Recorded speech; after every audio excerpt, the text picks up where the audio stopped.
Hello, class 5th student. Today we will start our first chapter from your English reader book published by Class Era. तो हमारा जो first chapter है वो है birds of paradise. तो birds of paradise एक पक्षी है, उसका नाम है जो बहुत ही ब्यूटीफुल होता है और जिसके जो पंख होते हैं ये गोल्डन और वाइट कलर के बहुत ही खूबसूरत होता है बर्ड्स देखने में। तो इसी के बारे में बताया गया बर्ड्स ऑफ पैराडाइज। आप लोग नेट पे भी सर्च करिएगा, really it is very beautiful bird. चलिए देखते हैं जो हमारी जो पोएट है क्रिस्टीना रोसेटी, उन्होंने लिखी है और ये क्या बताना चाह रही है इनके बारे में। तो चलिए देखते हैं। गोल्डन विंग्स्ड, सिल्वर विंग्स्ड, गोल्डन पंखों वाले, सिल्वर पंखों वाले।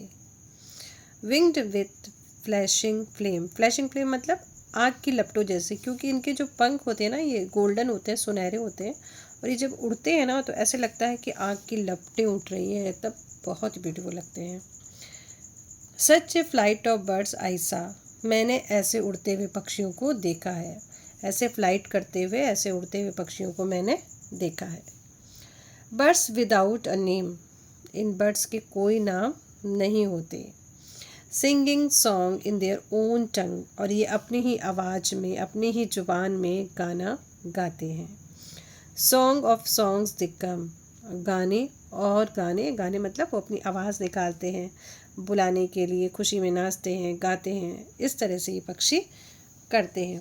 देखिए जितने भी क्रिएचर हैं जो गॉड ने बनाए हैं उन सब की अपनी अपनी क्वालिटी है, सब की अपनी अपनी क्वालिटी, और सब यूनिक क्यों है। और ऐसा लगता है कि कभी कभी तो कि ये वर्ड देखना शायद इतना पॉसिबल नहीं हो कि इस जन्म में न जाने कितने जन्म लेने पड़ेंगे इसको देखने के लिए, really. One of another calling, each answering each, one two another calling. अब ये क्या कर रहा है, एक जो है दूसरे को बुलाता है, यानी कि एक दूसरे को ये बुलाते हैं, आवाज़ देते हैं, बात करते हैं। और ईच आंसरिंग ईच, और हर मतलब जिसको बुलाता है वो उसका आंसर भी देता है। वन टू अनदर कॉलिंग, एक दूसरे से ये कॉल करते हैं, पुकारते हैं, बात करते हैं।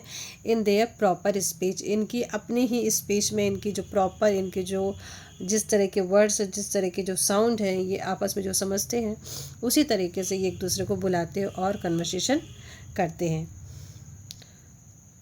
High above my head my field, high above my head my field, far out of reach, और ये मेरे सर के ऊपर मंडरा रहे हैं, या मेरे सर के ऊपर से उड़ते हुए ये दूर जा रहे हैं।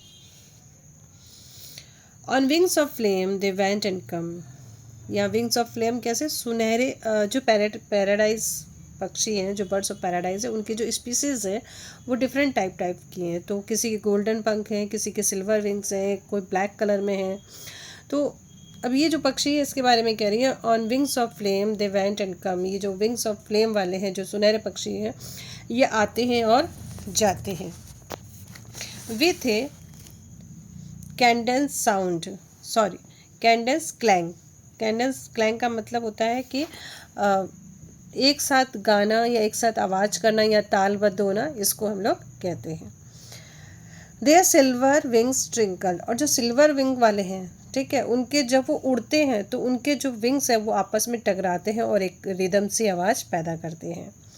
देयर गोल्डन विंग्स रैंग, और उनकी जो गोल्डन विंग्स है, जो गोल्डन विंग्स वाले हैं, वो जब उड़ते हैं तो ऐसे लगता है कि घंटी बज रही हो, तो ऐसा जो उनका जो साउंड है पंखों से वो निकलता है। The wind it whistling through their wings, और उनके जो पंख है, उनके पंखों से हवा भी विस्लिंग करती है, ठीक है, यानी कि उनके जब पंख फड़फड़ाते हो, वो जब आसमान में उड़ते हैं तो ऐसा लगता है कि हवा भी विस्लिंग कर रही हो। Where in heaven they sing they flashed and they dart, जब वो हवा में गाते हैं, हेवन, हेवन में किसको बोला गया, उनके जो चारों तरफ का एटमॉस्फेयर है, ये जो अर्थ है जहाँ पे ये लोग अपनी एक्टिविटीज़ करते हैं, तो जब वहाँ पे गाते हैं, दे फ्लैश्ड एंड दे डार्ट, फिर वो गाते वो उड़ते हुए और एकदम जल्दी से फुर्ती से उड़ जाते हैं। वाइल बिफोर माइन, यानी कि पलक झपकते, हम उनको देख भी नहीं पाते, इतनी जल्दी वो उड़ जाते हैं, मतलब सुकून से नहीं देख पाते। ऐसे तो देख लेते हैं हाँ, जैसे हम प्रॉपर देखते हैं वैसा नहीं देख पाते और ये उड़ जाते हैं।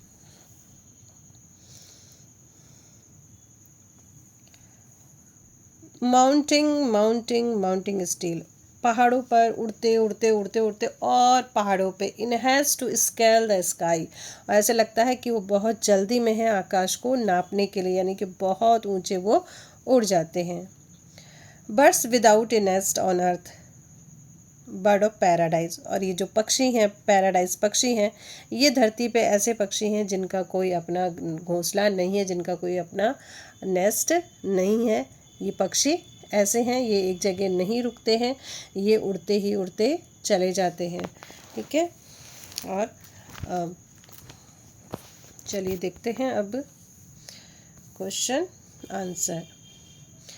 Singing song in their own tongue means that the bird were singing song in their own tongue, अपनी ही टंग में गाना, इसका मीन्स क्या है? Singing the sound in typical of their species, मन की जो अलग अलग जो जातियाँ होती हैं, अलग अलग प्रजातियाँ होती हैं, वो अपनी अपनी आवाज़ में गाती हैं और बहुत ही खूबसूरत लगते हैं। Another line from the poem which refer to own language of birds is in their proper speech. Question number B. Who do you think the poet says the bird were without a nest on the earth? कौन सोचता है और क्यों सोचता है कि जो poet कह रही हैं कि जो पक्षी हैं ये धरती पर बिना घोंसले के हैं? तो आपको ऐसे लिखना है, the poet says the birds were without a nest on the earth because, ठीक है, लिख लोगे ना आप? चलिए लिखिए, because they are always, writing अपना समझ लीजिएगा क्योंकि बहुत जल्दी जल्दी लिख रहे हैं, मूविंग, ठीक है, because they are always moving and exploring, and exploring.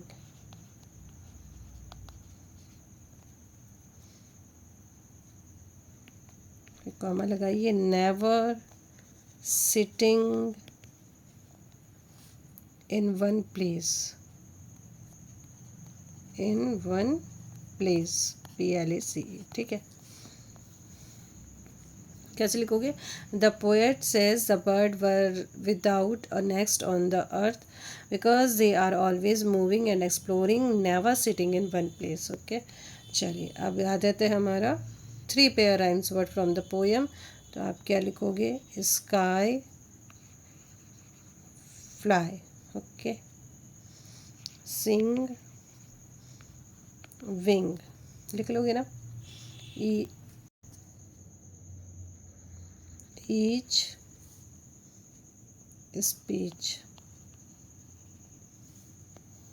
चलिए, fill in the blanks, say, says, tell and tells। Okay, चलिए, कैन यू, यू है तो क्या लगाओगे बच्चों? टेल, ठीक है। प्रिया सिंगुलर है तो हो जाएगा टेल्स। चिल्ड्रन प्यूलर है तो क्या हो जाएगा? सी। चिल्ड्रंस ग्रैंड मदर सिंगुलर है तो क्या हो जाएगा? टेल्स। प्लीज़ योर, तो यहाँ पे लिख दोगे टेल और यहाँ लिख दोगे से, ठीक है। इसको कर लेना। लेट्स टॉक, टॉक कर लेते हैं हम लोग, इसको हम लोग समझ लेते हैं क्योंकि अभी जो हम लोगों ने पोएम पढ़ी है ये बर्ड्स ऑफ पैराडाइज, ये इंडेंजर्ड बर्ड्स हैं जो धीरे धीरे लुप्त होते जा रहे हैं और हमारे इंडिया में नहीं मिलते हैं ये पक्षी। ये आई थिंक अफ्रीका और ऑस्ट्रेलिया, अभी आप नेट पे सर्च करेंगे तो आपको पता चलेगा। चलिए, रीड और डिस्कस करना है, कर लेते हैं हम लोग जल्दी से। Endangered animal are those species of animals that are in danger of becoming extinct. ठीक है, एंडेंजर्ड मतलब एनिमल्स वो एनिमल्स होते हैं जिनकी जो प्रजातियां हैं वो खतरे में हैं और धीरे धीरे ख़त्म हो रही हैं, लुप्त होती जा रही हैं।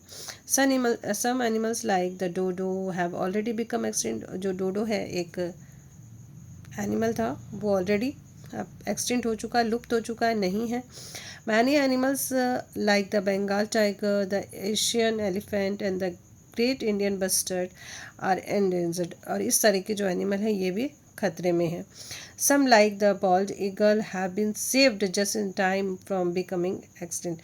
और एक बॉल्ड ईगल करके पक्षी है, उसको अभी सेविंग किया जा रहा है कि इससे पहले कि वो विलुप्त हो जाए उसको सेविंग की जा रही है। उसका एक जिस एटमॉस्फेयर में वो रहते हैं वो अडोप्टेशन उन लोगों को दिया जा रहा है।